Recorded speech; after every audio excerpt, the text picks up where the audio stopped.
good afternoon to everybody who is watching right now. Magandang hapon, umaga at gabi kung tayo man ay napapanood internationally.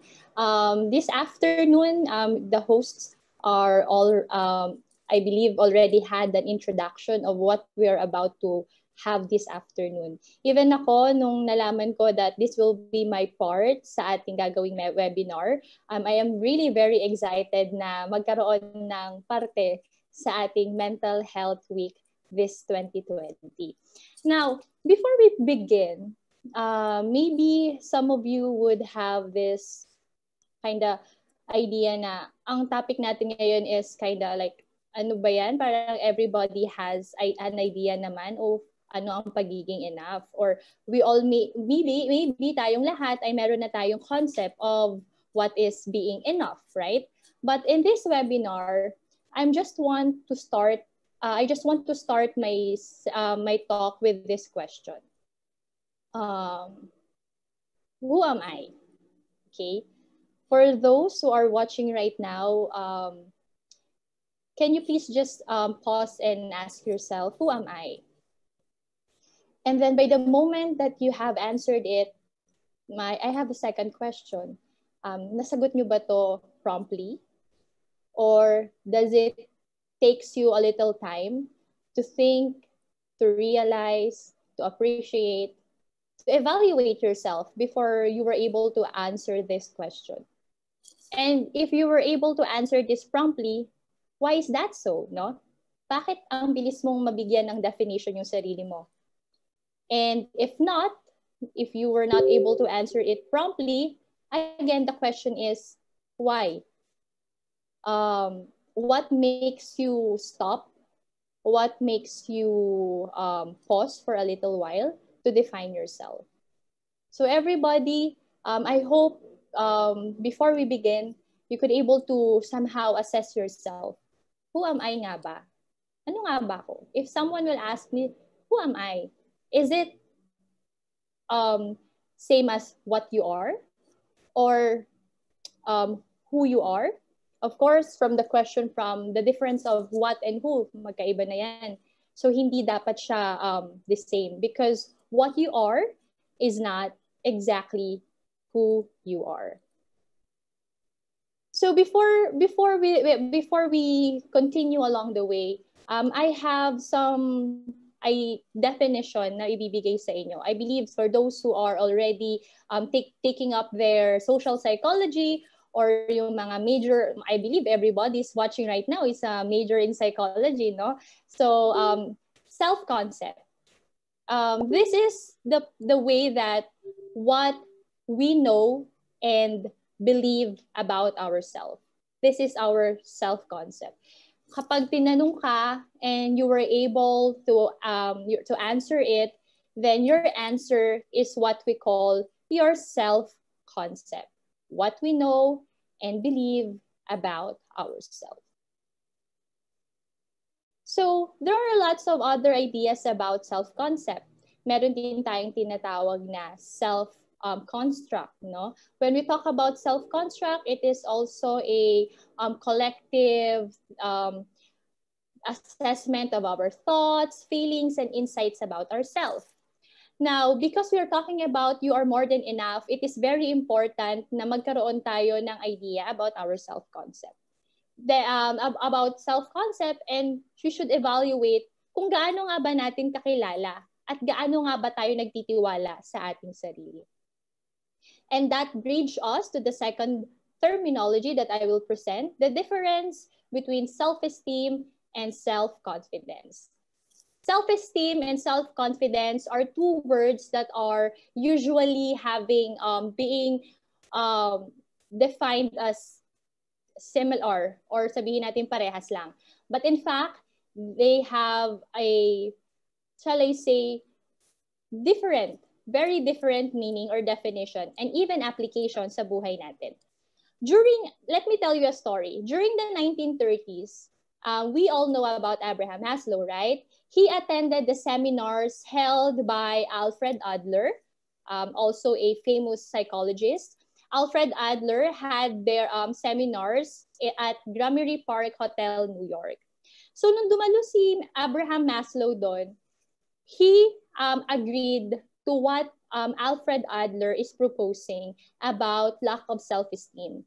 According to Alfred Adler, lack of self-esteem could lead to inferiority complex. We believe, as what we have discussed or maybe learned about our theories of personality, no, that Alfred Adler, one of his theories belongs the inferiority complex.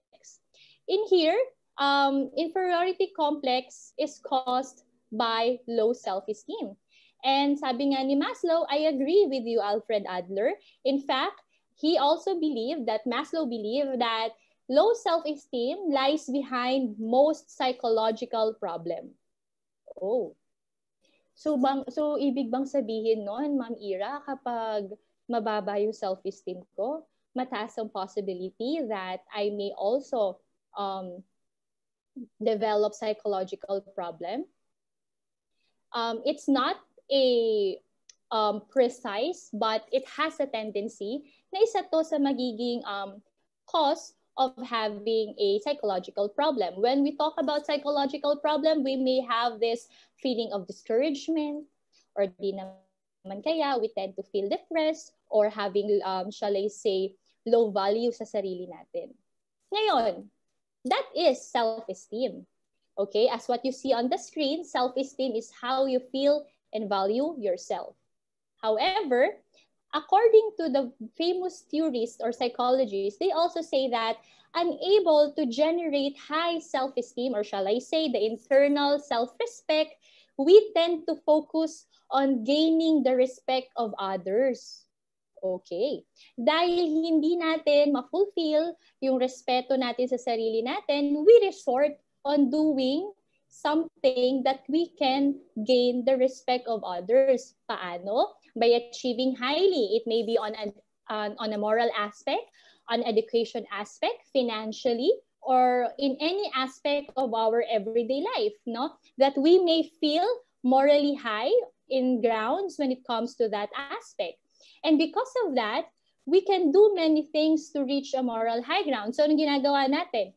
We tend to improve our abilities, our skills. Maybe some of us, we maybe develop our skills in public speaking.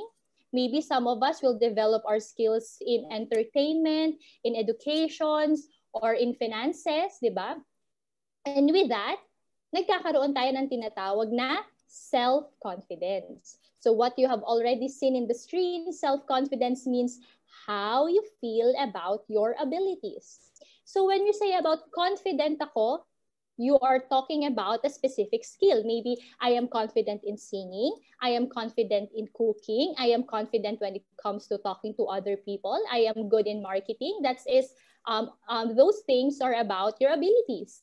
So you are confident about your abilities. Now, I would like to ask you, are you even, is self-confidence and self-esteem the same? Eh kung ako yung tatanungin, what is more important, self-confidence or self-esteem? Well, later on, sasagutin natin yan along with, habang nagpapatuloy tayo sa ating discussion. So as we go along, I will also ask you another question. If you will grade yourself from 1 to 10, what grade will you give? Okay, if you will grade yourself from 1 to 10, our dear viewers, what grade will you give? Given that 1 is the lowest and 10 is the highest. Will you grade yourself 1? Why? Will you grade yourself 2? Why?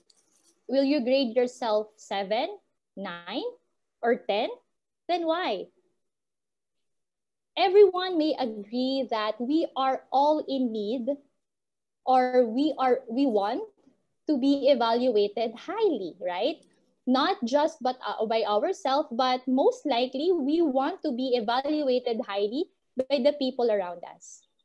No, narinig ko kanina yung host, nabanggit niya na sometimes we tend to please others to feel better.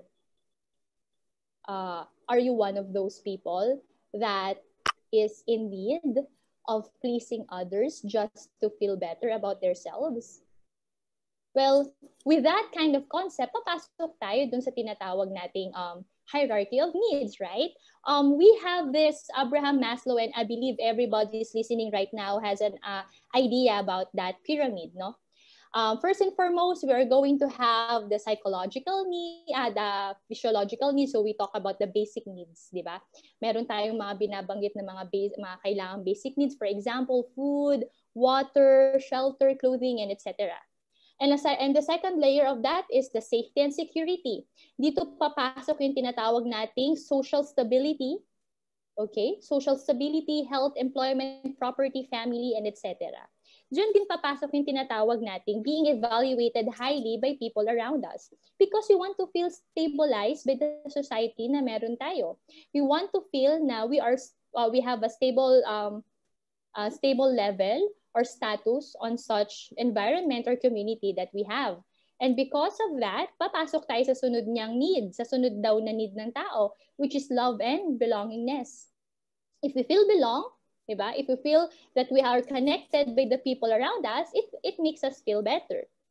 Okay? And with those, love and belongingness, safety and stability, and physiological needs, dun pa lang natin ma-reach yung tinatawag nating self-esteem, where we were able to have self-confidence, we feel that we are achiever, and we also had the tendency to be respected by others, or we also respect others, and also had this feeling of prestige, no? But with such idea, papasok na ulit tayo sa tinatawag nating social comparison. So when we talk about social comparison, it is evaluating one's abilities and opinions by comparing oneself with others. So because of the existence ng mga tao sa paligid natin, nagkakaroon tayo ng tendency to evaluate yung sarili natin, yung abilities natin, yung opinion natin sa sarili natin, in comparison sa mga tao sa paligid natin. So kung makikita nyo dyan sa ginamit kong picture, you can see that there's a comparison between the 3 oranges and the 2 apples. Now guys, do you think that they are even comparable to each other? Do you think that in terms of comparing the green apple to the oranges, does it really have to be compared? Naaalala ko, with my previous clients, shall I say, sa mga time ko na nakakapag-usap, I had the session with my students, I often hear them saying that, "Ma'am, I am not no good compared to him or her. They are better than me. I cannot do what they can do. Mahina po kasi loob ko. Ang gagaling po kasi ng mga kasama ko. Ako po kasi hindi ko magets agad. Ang hirap po ng ganito, ganyan, ganito, ganyan." People tend to compare themselves to other people. Well, in fact, you don't really need to compare yourself to other people. Pero ma'am, comparing makes you feel, helps you assess kung nasan ka na. Comparing helps you evaluate if you're even improving or you're stagnant. Yes, you're correct. If you're thinking that comparison helps you to be better, that's really correct. It really does help you to be a better person in the future para malaman mo if you're improving or you're not improving. However, comparing yourself to other people is not the right way to assess if you're improving or not. Why? Because if you want to compare yourself, then compare yourself to your old self. Okay? If you want to see or assess if you're even improving or developing into a better version of yourself, it's not by comparing it to the other people's version. Paano mo ma-assess? Hindi mo naman alam kung ano yung pinagdaanan ng mga tao na yun. And you don't even know the backstory kung paano nila nagawa or paano nila na-reach yung certain achievement na gusto mo rin ma-reach. But instead, you have to compare yourself from your old self. For example, 5 years from now, where were you? Diba? 5 years back, where were you? Anong ginagawa mo? What are the things that you already achieved? Or What are the steps that you already made para maging better, no? Para maging one step closer ka sa goal or achievement na gusto mo. Then go back to the reality and see, okay, anong ginawa ko? Narating ko na ba siya? Na-improve ko ba tong bagay na to? Then there you go. That's the best way to assess and to see if you're really getting yourself into the place na gusto mong marating, shall I say, in a specific span of time, right? I've heard this one quote before. A speaker said that you never compare your chapter 1 to the chapter 3 of others. Kasi hindi mo naman alam kung kailan sila nagsimula. Hindi mo naman alam kung ano yung chapter 1 nila. Right? You don't know if what are their struggles, their frustrations, their failures, their mistakes na ginawa bago nila ma-reach yung chapter 3 ng buhay nila. And same as you. You'll never know. No one knows kung ano ng mga naging struggles mo, naging frustrations mo, naging mistakes and failures mo to be on that certain chapter na nandyan ka ngayon sa buhay mo. And it's only you who can say and assess if you're doing better or not. Okay? And with that concept, papasok tayo dun sa tinatawag nating possible cause of low self-esteem. It's because we tend to compare ourselves to other people, nade-develop natin yung tinatawag nating low self-esteem. Why? Because first, we have this fear. Takot ka. Takot ka in many ways.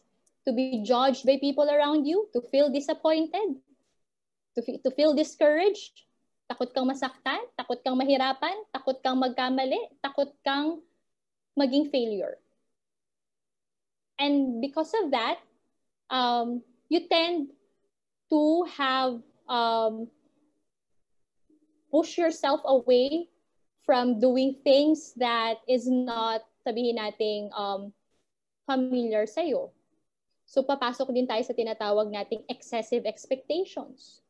When we talk about excessive expectations are good actually, because it set the standard eh. Kapag may expectation ka, and then you made ways, you go beyond what you can do para ma-reach mo yung any expectation na gusto mong ma-reach. However, everything that is too much is not good, right? So when we talk about excessive expectation, you tend to dwell with things na hindi naman realistically accomplishable, right? For example, yung sinasabi nilang hindi mo naman kaya pero tanggap ka ng tanggap. Or you're trying to set a standard that is very high that it is not realistic. Kahapon sa webinar, tinuruan kayo ni Prof. Ana kung paano magkaroon ng smarter goals, right? She was able to give you tips about how to set goals, and one of which is to be realistic, attainable, right? And with the excessive expectations, na-erase natin yung pagiging realistic, and at the same time, na-erase natin yung pagiging attainable. Kasi nga, dahil excessive, masyadong mataas, masyadong marami, hindi na siya nagiging ideal or realistic. And next, what are the possible causes of low self-esteem? Meron din tayong tinatawag na lack of skills and experience. It's because, sabihin nga natin, you may not have enough exposure dun sa gusto mong gawin or dun sa mga dapat mong gawin, nagkakaroon ka ng low self-esteem sa sarili mo na, ay kasi hindi po ako magaling kumanta, hindi po ako magaling sumayaw, magsulat, and wala po akong experience sa ganyan. Kaya minsan, nagkakaroon ka ng low self-esteem sa sarili mo. And you see yourself that is not enough or capable of accomplishing such tasks or activities. And next, we also have this lack of warmth and appreciation. We have this tendency to be wanted na ma-appreciate, diba? Ma-feel that they are belong or people see your work as valuable, right? And because that it was not given by you, it was not given to you, hindi mo na experience or kulang ka sa pagkakaroon ng experience that you are being appreciated, at the same time, yung acceptance or warmth ng mga tao sa paligid mo, then you tend to create or nagkakaroon ka ng low self-esteem. Now, I already run those things down kung ano yung mga possible cause of low self-esteem. Now, ano naman yung mga symptoms or tinatawag nating symptoms of low self-esteem? First, we have this doubts one's self-opinion. So, banggit ko na kanina, it's because maybe you are lacking with with skills and experience. You have this also tendency to doubt your opinion. Ay, baka mali. Ay, baka hindi tama. Ay, baka may mas magandang idea. Ay, hindi, wag na lang kasi hindi naman ako sigurado kung tama to. During my teaching experience, I've heard lots of students, especially kapag nagkakaroon ng mga recitation, that kapag ang discussion period namin is about sharing, about tell us something about you read, nakakatawa minsan kasi hindi pa sila nagsasalita. They tend to say, ma'am, hindi ko po sure kung tama to ha. Ma'am, hindi ko po kasi alam kung tama yung naintindihan ko. Hindi ko po sure kung tama yung pagkaintindi ko. So, hindi ka pa nagsasalita, you already doubt about your statement, no? Hindi ka pa nagsasalita, takot ka na sa sasabihin mo. So, yon. Sometimes, isa pala yun sa mga symptoms na you have this low self-esteem. You tend to doubt yourself. You tend to doubt your opinion. Bakit? Because there may be other people's better opinion na maririnig ka. And that's perfectly fine, right? Anong problema kung may better opinion? But it doesn't mean that it's a better opinion, hindi na tama, or mali na ba yung sinasabi mo, it's because may better opinion. And because na may opinion ka, it also gives you a feeling of, diba, satisfaction. At least you have this kind of idea about what is being asked. Or you have this idea about the discussion or topic na pinag-uusapan nyo. Also, when we doubt ourselves, no, minsan nagkakaroon din tayo ng tendency na hindi na lang natin, hindi na tayo mag-take ng mga familiar tasks or challenges. We tend to be afraid to take familiar tasks or challenges. Doon na yung second symptoms natin ng pagkakaroon ng low self-esteem. So for example, teacher or your colleagues gave you a assignment or task, it's because it's something na hindi mo pa nagagawa, it's because it is something na hindi mo pa natatry, hesitant ka, ayaw mo, or you see yourself that is not capable of such tasks. But always remember, there's always a first time for everything. If hindi mo iti-take opportunity, yung pag-take ng tasks na yan, it will never be familiar sa'yo. Diba? Kailan lang ba magiging familiar ang isang bagay? Of course, nagsimula lahat yan sa unfamiliarity. Kapag hindi mo pa siya nasimulan, hindi ka talaga magiging familiar about it, right? And next is, we also tend to hesitate to express ourselves, maybe our thoughts, our insights, and emotions. Ito na yung binabanggit ko kanina. Because you doubt your opinion, because you hesitate that your opinion is right, hine-hesitate mo na rin yung pag-express ng sarili mong thoughts, insights, and even emotions. So minsan, you think that you are not entitled to express your ideas. Sometimes you may feel that you are not entitled to say what you would like to say. Or sometimes, ang mabigat, some people may feel that because they have low self-esteem, they believe that their emotions or their feelings are not valuable, hindi significant, hindi na kailangan. And because of that, most of us tend to nurse our pain, our frustrations, our sabihin nating mga struggles alone. Dahil we try to be independent in dealing such emotions, nagkakaroon tayo ng tendency na mapagod, madrain, lalo pa dahil ang kalaban mo naman talaga dito is yourself, 'di ba? You have this tendency to feel insignificant na nagre-result that even your emotions and thoughts are insignificant. Huwag naman sana, no? No, let's proceed. So I will be giving you some tips to build the positive self, or shall I say, to garner or to gain a self-esteem. Hindi natin kailangan ng mataas agad na self-esteem, but at least should we have a self-esteem. Now, first is to recognize and highlight your strengths. Napaka-importante na tayo ay magkaroon ng recognition about our strength. What's wrong sometimes sa mga tao is we tend to recognize and highlight our mistakes. Lang. Yun lang yung na-highlight natin, doon lang tayo nagre-recognize, doon lang tayo mostly nagfo-focus to the things that already been done.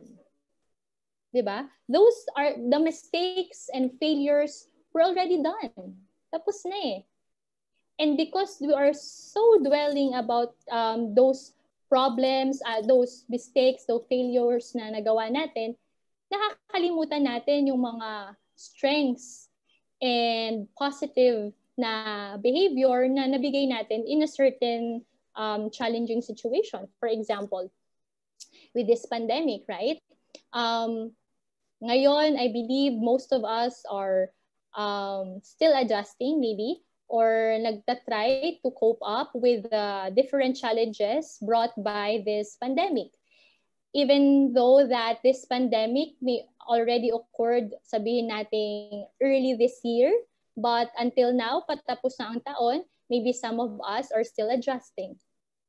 When you are focusing on the failures or the negative impacts of this pandemic, ang makikita mo lang is nawalan ako ng trabaho, hindi na ako makalabas ng bahay, kinakabahan na ako lagi, nagiging paranoid na ako, ang hirap makipag-socialize kasi hindi ko na nakikita yung mga kaibigan ko, yung pamilya ko. We also have these tendencies to feel depressed because siguro mag-isa ka lang sa lugar mo, or you have no connections, physical connection, shall I say, or interaction sa mga dati mong mga nagiging source of strength or yung community na meron ka. And because of that, most of us right now are staying sa bahay natin. Actually, most of our time nasa bahay na tayo ngayon. And because of that, nakikita natin yung mga negative effects nung pandemic. However, with those negative impacts or things na nangyari sa atin or naramdaman natin na ano ba yan, nawalan ako ng trabaho kasi hindi ako magaling, tinanggal ako sa trabaho kasi hindi na daw kailangan yung trabaho ko, na non-essential naman daw yung job ko, or etc.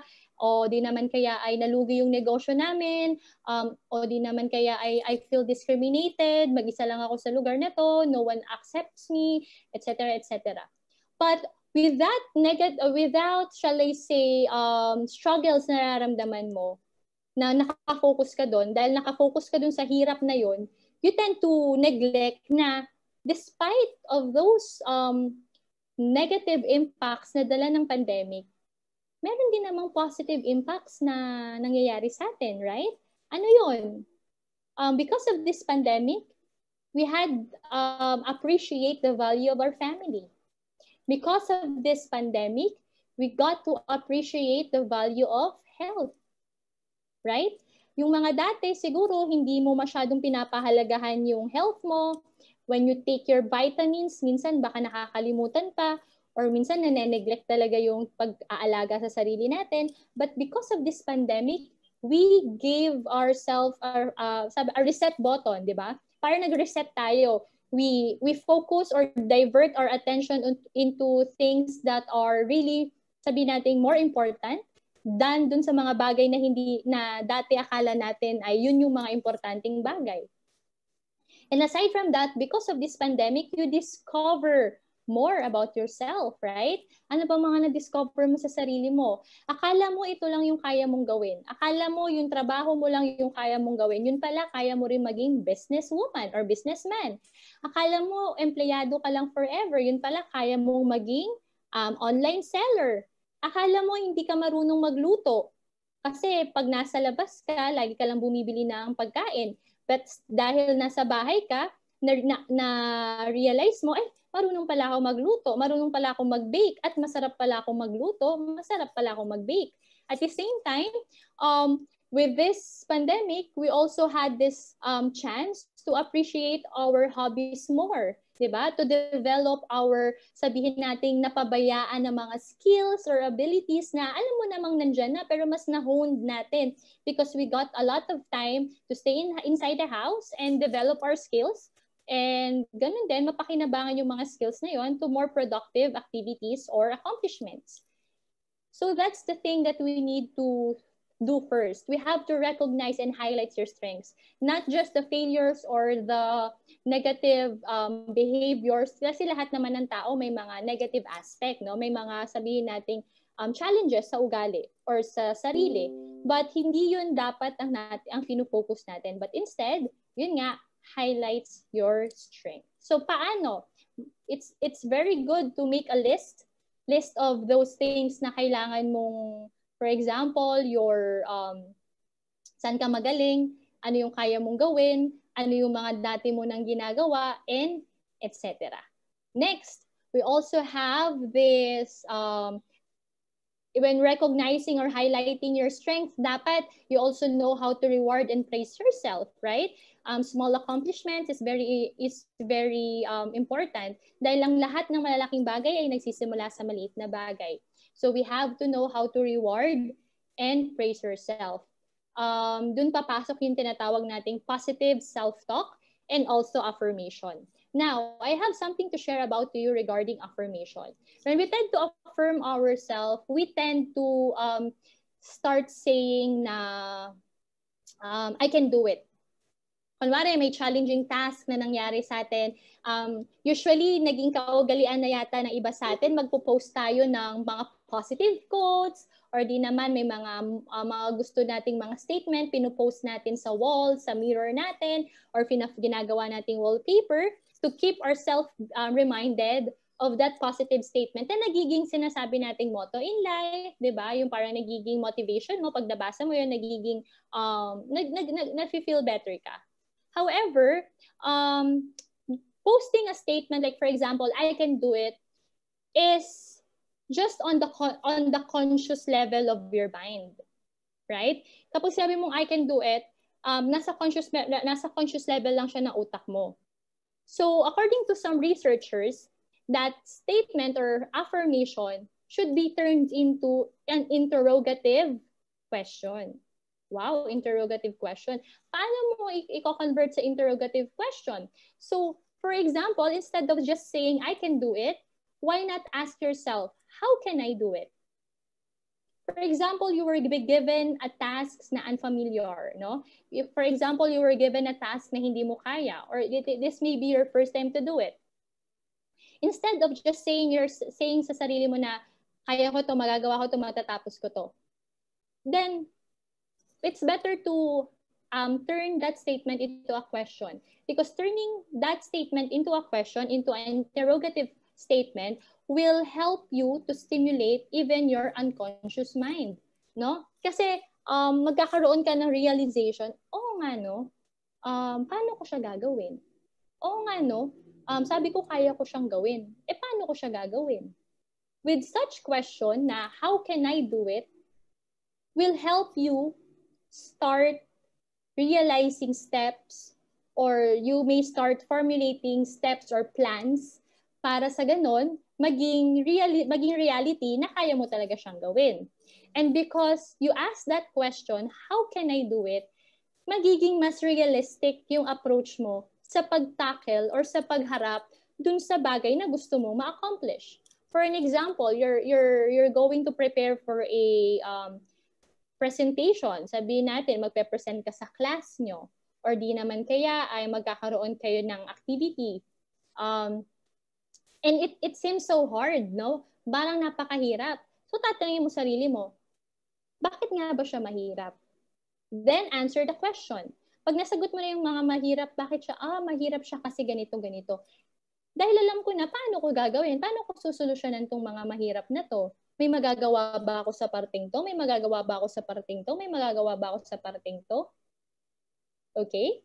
And because you already set your plans, na you already list down the things na magiging, tawag natin, magiging challenges mo along the way, then realization will be much better or will be much realistic. Diba? Mas, yung gusto mong ma-achieve na goal, mas nagiging realistic siya. At the same time, mas nagiging positive yung tingin mo na talagang kaya mo siyang gawin. Hindi lang yung binigyan mo lang yung sarili mo ng affirmation na kaya mo siyang gawin. But help yourself that this can really be done. Okay? And next, be patient to yourself. Like just what I said, yesterday you were told about set smarter goals. That's one. Second, slow down. Right? You need to slow down. Every person has their own pace.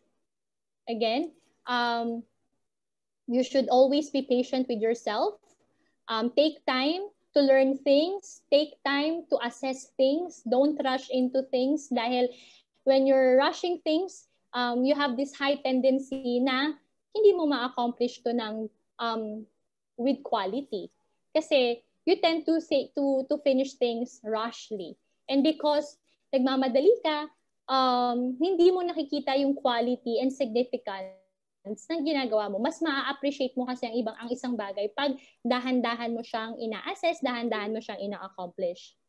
And at the same time, you have to recognize your mistakes. Kanina nabanggit ko yung about recognition and highlighting your strength. But now, recognizing your mistake is also very important. Remember, na recognizing your mistakes will help you to assess yourself to be better. Dahil you have to learn from it para hindi mo na ulit maulit yon sa mga succeeding events or occurrence ng same situation sa buhay mo. And lastly, always be reasonable and realistic. Paulit-ulit ko itong binabanggit yung pagiging realistic.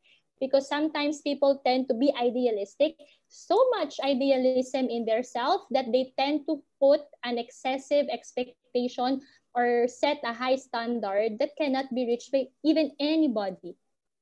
It's not realistic. It's not reasonable. It's not possible. So you have to be patient to yourself through being reasonable and being realistic. And lastly, we have to do self-care.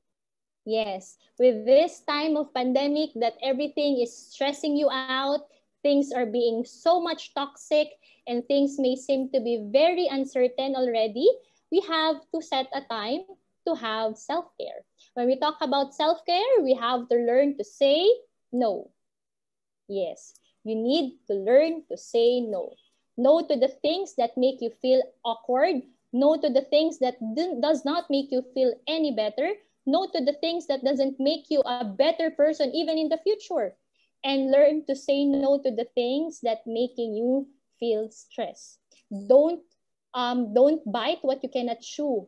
Huwag mong kunin yung mga trabaho kung alam mong hindi mo kayang i-accomplish. You have to be what? Realistic, nabanggit ko kanina, to be reasonable. Because again, if you don't know how to say no, then you're just going to give your time sa ibang tao freely. And because of that, sinong mapapagod? Ikaw. You feel very exhausted dahil sa napakaraming mga ginawa. Hindi lang physically, hindi lang yung mga tasks or hindi lang yung mga tasks na tinutukoy ko dito. It's learning to say no to the feelings na hindi naman necessary. Like for example, later. So meron din tayong express your emotions. So when things get kind of little sad or frustrating, learn to express your emotions. Sabi nga nila, if you want to cry, cry. Cry is good for your soul. It makes you feel better. It releases the tension, the emotion, or whatever negative emotions na meron ka. Tandaan nyo, first step para tayo ay maging to feel better is to recognize that it is really happening. You have to recognize your emotion. By recognizing your emotion, it helps you to accept what is you're feeling right now. So magsimula tayo that you have to recognize, you have to express it. If you're feeling, if nasasaktan ka, damhin mong nasasaktan ka. If gusto mong umiyak, umiyak ka. Kung nalulungkot ka, then go ahead. Feel sad. But tandaan natin, those things are normal reaction ng tao. However, kailan lang siya hindi nagiging normal? Again, if it's already excessive. Okay? If it's already unreasonable. If it's already unhealthy sa sarili natin. Okay, next. Focus on what you can control, the locus of control. Come on, psychology students, I believe you already knew about this. Focus on what you can control. There are lots of things in the world that you cannot control. Ano lang ba yung makakontrol natin? Sarili mo. Even your siblings, hindi mo sila makokontrol. Even your partner, hindi mo siya makokontrol. Even your classmates, your teachers, your family, your friends, your parents, your boss, hindi mo sila makokontrol. But the thing or the person, the only thing that you could control is yourself. So focus on what you can do to be better sa sarili mo. For example, hindi mo makokontrol na magiging grumpy yung teacher mo. Hindi mo makokontrol kung yung teacher mo is terror or shall I say, keeps on giving you a lot of requirements, stressful, nakaka-frustrate, and yan, bombarded ka with all the activities. You cannot control it. Estudyante ka, teacher siya, right? But what you can control is your reaction to it. How do you deal with those kind of people? That's the thing that you can control. Magpapa-apekto ka ba? Ang dami mo nang ang gagawin. Mag-aano ka pa, mag-iinerte ka pa. Eh di sinong nalugi? Ikaw din dahil wala kang natapos, right? But since you can control how you feel about it, you can control how you can react on it, you can control how you can behave on it, then control that. Okay, ang daming pinapagawa ni prof, ang daming pinapagawa ni ma'am, hindi ko na alam kung ano uunahin ko. Then how can you control it? Then make a plan, di ba? For example, if you're not feeling good about what is happening around you, if example, yung kapitbahay nyo napakaingay or itong pandemic, napaka-frustrating, ang daming mga bad news, di ba? Ang daming mga negative news na naririnig sa paligid. You cannot control those news. You cannot control the pandemic either, di ba? But what you can control is how you can react on it. So since your environment is already kind of toxic, then magpapaka-toxic ka pa ba? So do things to make you feel better. Be the someone na gusto mong makasama. Ayaw mo ng taong toxic, then don't be toxic. Ayaw mo ng taong grumpy, don't be grumpy. Diba? That's the thing that you can control yourself. And lastly, avoid unhealthy or toxic engagements. And social media that is very accessible right now. Everybody can access social media right now, especially internet right now is in need. Lahat tayo kailangan natin ng internet, right? We are very vulnerable to have a unhealthy and toxic engagement sa social media. So guys, avoid things na at alam mo nang makakalungkot sa'yo. Parang ganito lang yan eh. Alam mo nang masasaktan ka, gagawin mo pa. Alam mo nang maiiyak ka, for example, you're feeling down. Lungkot ka na. Alam mong sabihin natin you're feeling down right now, nanood ka pa ng mga movies na magpapa-aggravate nung nararamdaman mo. Does it helps you? Somehow it has, but in a bigger aspect, does it helps you? Think about it. Think about the engagement, the relationships na kinukultivate mo with your environment. Does it makes you a better person? Or does it gives you an unhealthy and toxic relationship? Think about it, guys. Assess the relationship or the engagements na meron ka. And if it's not making you feel any better, or if it's not making you a better person, then why stay on there and that kind of relationship, no? Bakit mo pa kailangan magstay in that kind of engagement, right? So avoid such things and start taking care of yourself. So before we end, I would love to share this quote to you by Richard Bach. He said, "Argue for your limitations, and sure enough, they are yours. If you want to feel that you are enough, if you want to feel that you are more than enough, then Don't argue with your limitations. Everybody has limitations. That's true. May limitasyon ang nagagawa natin. But we are very lucky that we have this capacity to learn and to improve ourselves. Limitations, nandyan yan, but you can learn to exceed those limitations. But again, at your own pace, at your own time, at your own way. Thank you so much to everybody. I hope I've imparted something from you from this afternoon webinar. Thank you so much.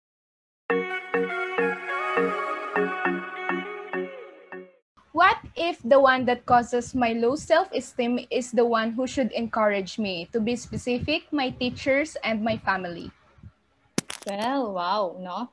Actually, it's really challenging na kung yung mga taong ina-expect mo na maging source of strength mo, ang maging reason para ikaw ay magkaroon ng high self-esteem, is sila pala yung nagiging source tuloy ng magkaroon ka ng low self-esteem. But babalik ako dun sa discussion natin a while ago.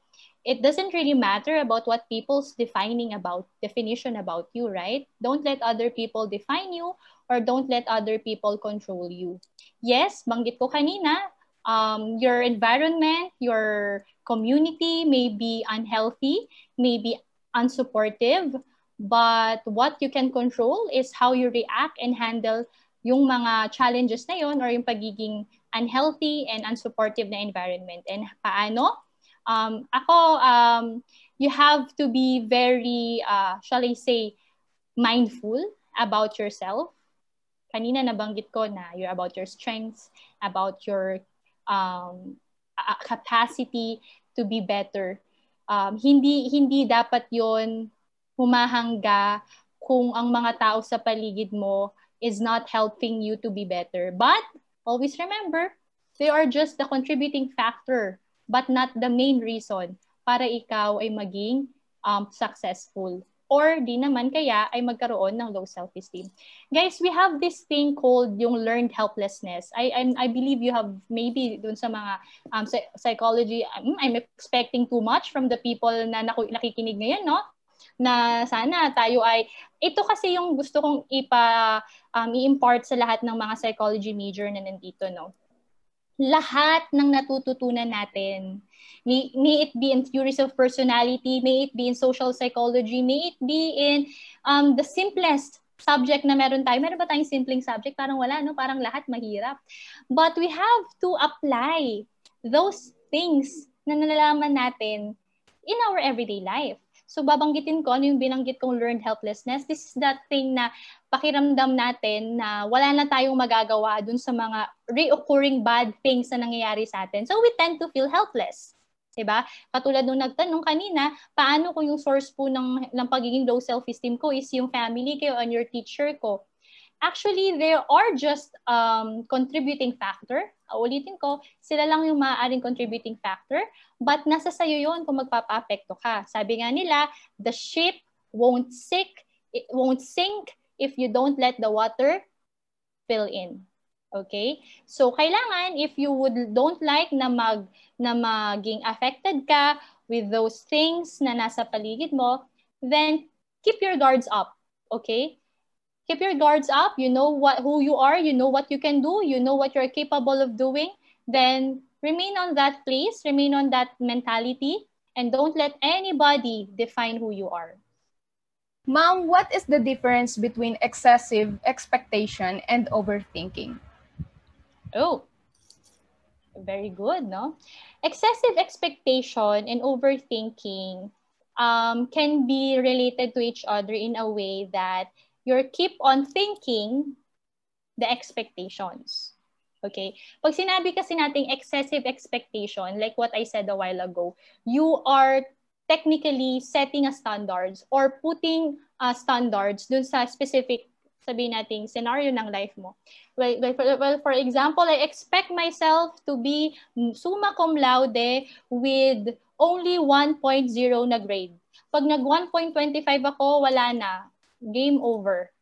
Okay? You're setting a standard or expectation sa kaya mong gawin. And is that realistic? I guess that's realistic for some people, but for you? Sa tingin mo, is it applicable sa'yo? Is it realistic sa'yo para sa sarili mo? And at the same time, when we talk about overthinking, you keep on thinking things. Okay, it's related in a way na kasi ito ay kaugnay. Sa kakaset mo ng expectation sa sarili mo, sa kakaset mo ng standard sa sarili mo, you keep on thinking that it's not enough. You keep on making yourself think na may dapat pa may dapat pang gawin may dapat pa, hindi pa to dapat meron pa. So hindi ka mapakali. Yung isip mo, think ka ng think, so nagkakaroon ka ng tendency na overthinking. But magkaibang bagay yun ha. Kasi yung expectation, like ang sinabi ko, it's setting a standard sa sarili mo. Setting things na dapat ito yung ma-reach mo. But overthinking is kaakibat lang yun ng pagsiset mo ng mga standards that you nagiging sabihin natin nagma-manifest siya along the way na gusto mong ma-reach yung certain expectations na sinet mo. Medyo mahaba po to, ma'am. Oh Ma'am, my gosh. Is it possible for a person to achieve self-actualization as per Abraham Maslow's theory? Because according to Maslow, 1 out of 100 persons can only be a self-actualized individual. So if he is asking regarding being kung ma-reach talaga natin yung pagiging self-actualized, actually it's pag sinabi nating self-actualized, it's already ending, no? ED. So ibig sabihin na-reach mo na, yun na yung ending, it's done. But actually it's not, okay? It's a process. It's still when you're talking about actualizing, it's the process of being better, of continually putting yourself, bringing yourself into a better version of who you are. And if it's possible, actually it's possible naman. However, kung sinabanggit niya kanina, according kay Abraham Maslow, yung sa pyramid niya na yon, yung mga different levels of na kailangan mo munang ma-reach bago mo makuha yung self-actualizing personality or level mo, well, with those steps na presented by Abraham Maslow, the psychologist presented us that it's possible to attain as long as you already accomplished or fulfilled yung mga needs na yun. So if it's possible, yes, it's possible. But again, self-actualizing is a process. It's a continuous process. It's not ED. It's supposed to be, it's a continuous process. Hindi mo siya mai-ED then end na. Okay? Ayun. Thank you po, ma'am. Sana nasagot po ni ma'am yung tanong niyo po. Have a good day and God bless.